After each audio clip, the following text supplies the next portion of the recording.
How many times have we wasted hours arguing over an opinion, believing that, in the end, someone would finally be convinced? The scene is almost universal. Two people exchanging endless arguments, as if each word were a sharp arrow. But what's left in the end?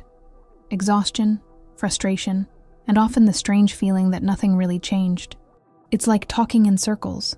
What if this constant need to argue wasn't a sign of strength, but the exact opposite, the mark of a hidden weakness? Nietzsche provocatively explored this idea. For him, when we argue without end, we're not defending the truth, but compensating for what we lack within ourselves. What looks like intelligence may just be vanity in disguise. What seems like a search for reason may actually be fear of action. And maybe this is the most uncomfortable question we need to face. Is our obsession with arguing just an elegant way of hiding our own insecurity? What if arguing wasn't a sign of strength, but of fragility, right away? That thought shakes what most of us have always believed. After all, we grew up hearing that being able to argue well was proof of intelligence, even superiority. But when we look closer, does that equation really hold? Or could it be that behind all those sharp words, what we actually find is fear of acting? Picture someone caught up in a fight on X, formerly Twitter. Hours go by, notifications keep coming, and each reply is filled with outrage. From afar, it might look like an epic battle, but step back, and it's like watching two people trying to shout a storm into changing course. The effort is enormous, but there's nothing to show for it. In the end, all that's left is emotional exhaustion and emptiness. As if all that energy had simply evaporated, Nietzsche saw something deeper behind this habit. For him, constant arguing could be a symptom of resentment, a way of compensating for a lack of real power with the illusion of words. When we can't act, transform, or create, we fall back on the easier path. Trying to win with arguments, debate becomes armor for those without a sword. This doesn't mean that every conversation is useless, but it does shed light on a troubling question. How much of what we argue is because we truly believe in something? And how much is just because we don't have the courage to put it into practice? That line is thin, but crucial if we want to understand why arguing may be less a sign of strength and more a desperate attempt to fill a void. Deep down, it's as if we're always trying to prove something to others. And silently, to ourselves, the obsession with convincing can be just a mask for the difficulty of trusting our own truth without needing outside validation. And this is where Nietzsche's provocation really hits. Arguing too much doesn't show strength, but often reveals how afraid we are of simply acting. There's a nearly automatic belief in our culture. Those who argue well are intelligent. We grow up seeing heated debates as the peak of human reason, where victory belongs to whoever has the sharpest words. But is that really intelligence? Or is it just a game of vanity? This belief hides a trap, confusing rhetorical skill with real wisdom. Schopenhauer had already noticed this in The Art of Being Right. In that little book, he shows how discussions often have nothing to do with seeking truth. Instead, they turn into competitions. Who can win using tricks, manipulations, or even fallacies? In the end, it's not about the content but the performance. The debate becomes theater, where the audience applauds the one who seems most convincing, even if they're far from being right. It's like a duel with wooden swords. There's noise, impact, and flashy movements. But in reality, no one is hurt. No one really wins. The crowd might be impressed with the show, but nothing was truly built. This metaphor shows how trapped we are in the illusion that winning an argument automatically means being right or wise. The problem is that this mentality has spread everywhere.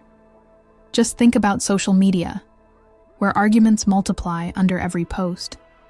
Each response looks like a rehearsed blow, but most of the time it's just, "Look how smart I am," rather than actually opening up a new path. The goal isn't learning together, but proving superiority. In the end, mistaking rhetoric for wisdom may be one of our biggest errors. We end up believing that stacking verbal victories makes us stronger, when in fact the opposite might be true. The more we rely on words to define ourselves, the less we trust our ability to act in the real world. And so, the illusion of intelligence in debate reveals itself as a reflection of insecurity. Everyone has felt this. After a long discussion, What's left is a bitter taste of frustration. The conversation seemed important. Every point seemed decisive. But once silence falls, all that remains is tiredness. It's like spending hours turning the key of a door that never opens. In the end, neither speaker nor listener is truly transformed. This is a lot like shouting into the wind. A person can use all the force in their voice. Choose the sharpest words, repeat the same point a dozen times, but the wind won't change direction just because someone yells louder. That's what debate becomes when the goal is to convince someone who isn't willing to listen. Lots of effort. Little to no result. Cognitive psychology has a name for this. Daniel Kahneman, in his studies on how we think, showed that our minds rarely shift based on rational arguments. System 1, the fast and intuitive system, usually guides our choices more than System 2, which is slow and logical. In practice, this means we almost never change our minds just because someone brought up good arguments. Our intuition and beliefs come first. Reason usually comes later, only to justify them, and this is where the emptiness lies. Discussion isn't useless because no one says smart things, but because most of the time, both sides go in already determined not to change. It's like watching a game where both teams only defend and never attack. The match can go on for hours, but it ends 0-0, and everyone leaves drained. So, what's left after all those words?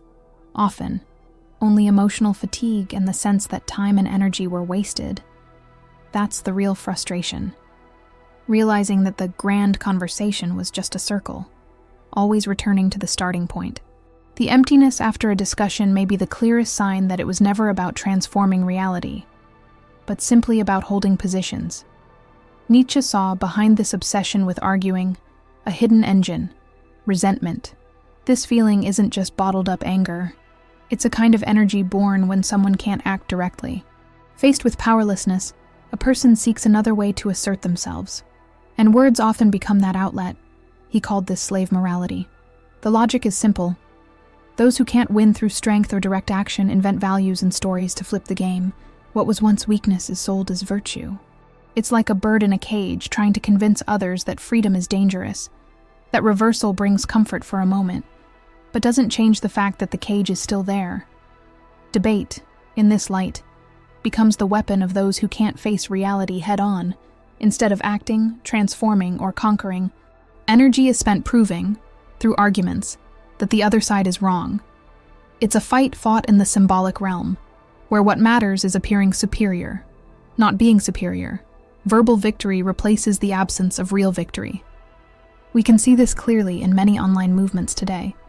People spend hours defending causes on social media, writing long posts, answering endless comments. Yet outside the virtual world, nothing changes, no practical action, no real transformation. The resentment is eased for a moment, but it's still there, demanding more words. This cycle is a trap. The more we argue, the more we feed the resentment that created the argument in the first place. It's like watering the very weed that drains our strength. Nietzsche invites us to reflect. Could it be that endless arguing is only a symptom of lacking the courage to act? At that point, his provocation stops being just uncomfortable. It becomes revealing. For Socrates, reason was like a torch that lit the path through the darkness of ignorance. His philosophy revolved around the idea that the unexamined life is not worth living, a powerful thought that shaped the history of philosophy and our view of logic even today. But, like any intense light, it can also blind. Nietzsche criticized exactly this excess. For him, the almost religious worship of reason can turn into a prison. When we feel the obligation to justify every step, every feeling, every choice, life becomes heavy. It's as if we were carrying an invisible judge on our shoulders, demanding explanations even for the simplest decisions. Think of an everyday situation. Someone walks into a store just to buy a pair of shoes. Instead of simply picking the ones they like, they start weighing pros and cons, imagining combinations, calculating cost-benefit, wondering if it's the right time. In the end, they walk out empty-handed, not for lack of good shoes, but from being paralyzed by the need to justify the choice. This example shows how the weight of reason can suffocate even the simplest moments. What should be a tool for clarity turns into a burden that slows down or even blocks action. Nietzsche saw this as a profound problem. By putting reason on a pedestal, we stop trusting our instincts, and little by little we become slaves to endless justifications. What started as a philosophy meant to free us from error can, paradoxically, turn into a prison. The endless search for explanations creates a labyrinth of doubt, where living itself becomes secondary to thinking. And it's in this excess that the Socratic legacy turns into tyranny, showing how even the light of reason can cast heavy shadows over life at first glance. Overthinking may seem like a virtue, after all. Who wouldn't want to be cautious, to consider every possibility before acting? But there's a fine line between thinking clearly and getting lost in endless ruminations. When the mind spins without stopping, what should be prudence turns into paralysis. It's like being stuck in a room full of doors, unable to choose which one to open. Modern psychology shows how this excess, overthinking, is strongly linked to anxiety and depression. Instead of providing solutions, the mind creates a whirlwind of scenarios, hypotheses, and fears, and the more we try to anticipate every detail, the less energy we have left to act. It's like walking in quicksand. Every mental movement seems to drag us deeper. A good metaphor is the hamster running in its wheel. It spends energy, speeds up, makes noise, but stays in the exact same place. Overthinking puts us in the same cycle. We talk, we argue, we debate, but nothing really moves. The sense of productivity is an illusion because there's no real result. Excessive arguing is often just a way of masking this overthinking. Instead of facing reality, we dive into endless debates, as if words could solve what only action can. The problem is that this relief is temporary. After hours of arguments, we end up back at the same point of uncertainty and doubt. That's the real danger of overthinking. Not only does it exhaust us mentally, but it also distances us from life itself. While the mind builds labyrinths of justification, time passes, opportunities fade, and life moves on. And when we finally realize it, it's often too late. Overthinking has stolen the chance to simply live. As much as we value reason, there's a silent force that guides many of our best moments: instinct. It doesn't ask permission, it doesn't demand justification. It simply shows up, Pascal once said. The heart has its reasons which reason knows nothing of. This simple phrase reminds us that something in us escapes logic, yet still guides us with precision. A clear example appears in sports. Picture a striker on the field receiving the ball at full speed. He doesn't stop to calculate the angle or spend minutes weighing probabilities. The goal is born from reflex, from trained intuition, from the quick gesture that comes before any thought. If he stopped to think too much, he would lose the chance. Victory depends on trusting the body and instinct. The same logic applies to survival. Our hunter-gatherer ancestors didn't have time to debate whether to fight or flee in the face of a predator. The reaction had to be immediate. Instinct wasn't a luxury, but the difference between life and death. Ironically, in today's modern society, we even debate whether we should be happy, as if life itself needed constant justification. This mistrust of instinct keeps us away from a kind of wisdom that's natural. It's like having a river at your disposal, but insisting on carrying buckets of dirty water because they seem more rational. Instinct is not blind irrationality. It's the result of thousands of years of accumulated experience, engraved in our body and mind in ways reason can't fully reach. When we learn to trust it, we discover a kind of strength that doesn't depend on outside explanations. Instinct reminds us that life doesn't always need to be analyzed through complicated formulas. Often, acting simply, directly, and intuitively brings us closer to who we really are. And maybe it's this very naturalness that our obsession with arguing tries, in vain, to replace, in modern life. Trusting instinct almost feels like rebellion. We're surrounded by metrics, statistics, and opinions from every side, as if we always needed mathematical proof before making any decision. Yet many of the greatest breakthroughs of our time were born when someone decided to follow a gut feeling and act without waiting for guarantees. Think of an entrepreneur who creates an entirely new business, with no manual to follow. They don't have all the numbers or all the answers, but they sense an opportunity. That trust in something not yet provable is a clear example of how instinct can be strength. It's a leap into the dark, But paradoxically, it's in that leap that innovations are born. Behavioral psychology helps explain this. In Sources of Power, Gary Klein showed that intuition isn't some magical hunch, but the result of accumulated experience. Firefighters, doctors, soldiers, they make quick, effective decisions because they trust the signals their brains process unconsciously.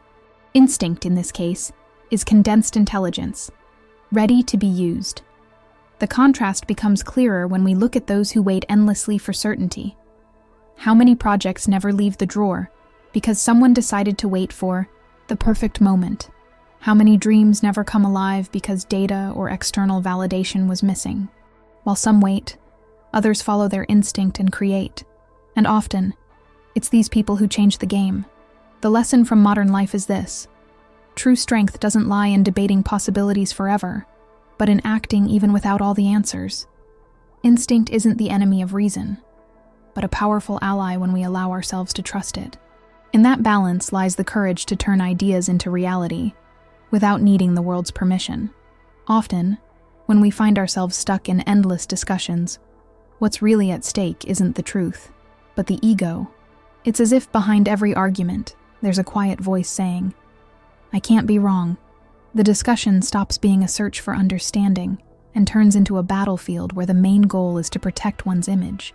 Freud pointed out how the ego hates admitting mistakes.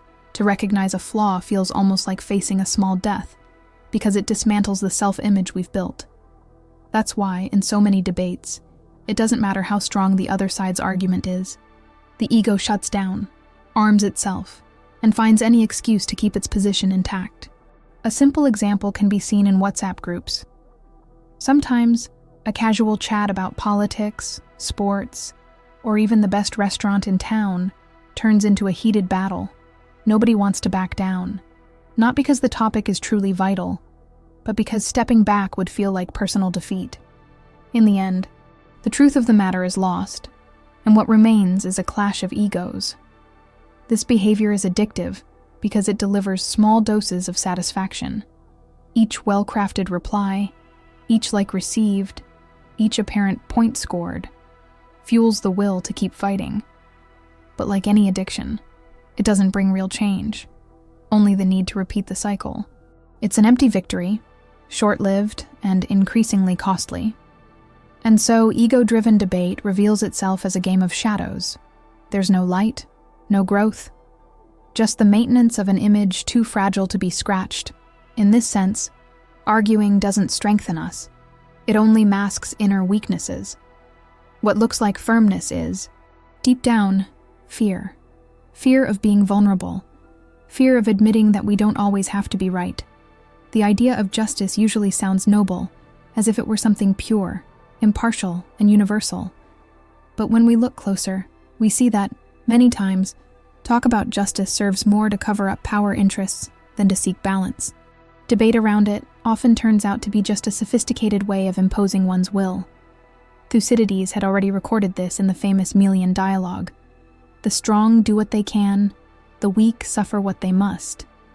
This stark line shows that, in reality, what we call justice almost always reflects the position of those strong enough to set the rules. In other words, what looks like a universal principle may simply be the story that serves the dominant group. That pattern is still alive today. Just look at current political debates.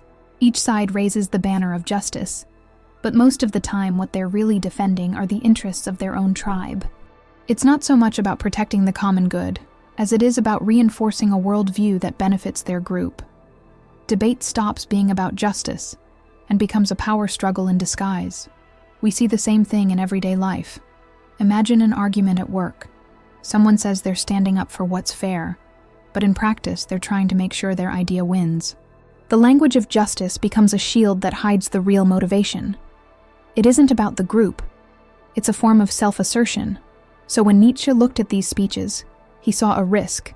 By believing too much in the idea of neutral justice, we go blind to the play of forces that actually drives relationships. In this sense, the debate about justice is less about principles and more about strategies. What looks like a fight over right and wrong may be just another quiet battle for power. From early on, We grow up surrounded by rules telling us what's right and what's wrong. Many of these norms come from old traditions loaded with values we no longer question. Nietzsche especially criticized Christian morality, which he believed turned life into a constant exercise in denying our instincts, to love, to desire, to eat, to choose. Everything ends up standing before an invisible court. It's as if we carry an inner judge who evaluates our every move, even when we do something simple, like buying ourselves a gift or saying no to an invitation we don't want. A pang of guilt appears, not because it's truly wrong, but because we learned that satisfying our own desires requires justification.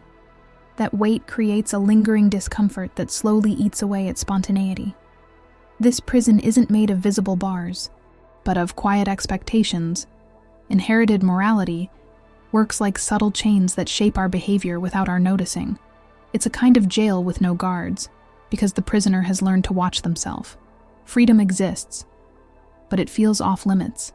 In daily life, this shows up in many ways. How often do we feel we shouldn't enjoy something good because we don't deserve it, or because it's not the right time? Or we always put others first, even at our own expense, because we were taught that self-sacrifice is a virtue. This kind of morality may look noble, but in the end it pulls us away from a more authentic life. Nietzsche saw a real danger here. By living inside borrowed codes, we stop trusting our own instincts. What should be natural turns into a source of doubt. Inherited morality doesn't guide us. It chains us. And maybe the first step to breaking those chains is noticing they're there, recognizing that much of the guilt we carry was never truly ours. At some point, all of us face the same dilemma: live according to who we are, or follow the patterns that bring approval. The pull of acceptance is strong. No one likes being seen as odd or out of place. But when other people's approval becomes our North Star, we lose our authenticity, and with it, the power to live fully. Nietzsche proposed the figure of the overman, the one who creates their own values instead of simply inheriting society's. That image may sound grand, but it points to something very human: the courage to be faithful to yourself. It's like a lone tree in an open field. It doesn't rely on other trees for shade, and that's exactly why it grows stronger, with deeper roots. Examples of this spirit abound. Artists who dare to break with established styles and are rejected at first. Entrepreneurs who bet on business models no one understands. Ordinary people who change careers or cities against their family's advice. At the beginning, they're criticized, called stubborn or reckless. But over time, they open new horizons and redefine what once seemed impossible. What becomes clear is that authenticity takes courage. It's much easier to follow the tracks already laid out, because they offer the illusion of safety. But those who choose that path often end up paying the price of living a life that isn't their own. Seeking approval may bring immediate comfort, but it steals the chance at deeper fulfillment. So the central question becomes unavoidable. Are we living according to what we truly feel, or just to please others? Authenticity isn't a mere aesthetic choice. It's a form of liberation. It's the step that turns life from a stage of justifications into a space of real creation. Nietzsche didn't reject reason. What he criticized was its tyranny, when it imposes itself as the only legitimate way to live. The truth is that both reason and instinct have value. The challenge is learning how to balance the two. Ignoring either one is like trying to walk on one leg. Sooner or later, the imbalance knocks us down. A good metaphor is someone on a tightrope. Instinct is the impulse that keeps them moving without hesitation. Reason is the fine-tuning, the correction that prevents a fall. Rely only on reason, and the person freezes, analyzing every step until they lose rhythm and topple. Rely only on instinct, and they may rush ahead and lose control. Real balance demands both forces working together. In business, this is easy to see. An entrepreneur needs instinct to believe in an idea without guarantees. That leap into the dark is what gives the project life. But without planning, goals, and rational checks, the risk of failure is huge. Success is born from the combination, to dream and feel, and also to organize and foresee. The same goes for everyday choices. Think of a personal decision like moving to a new city or taking a new job. Instinct may point the way, showing that something there resonates deeply. Reason comes in to tally costs, weigh pros and cons, and prepare the ground when both forces complement each other. The decision is not only more authentic, it's more solid. So integrating reason and instinct isn't about abandoning one for the other. It's about recognizing that both are part of our strength. From that union comes true autonomy, thinking clearly without losing the courage to feel, acting boldly without slipping into recklessness.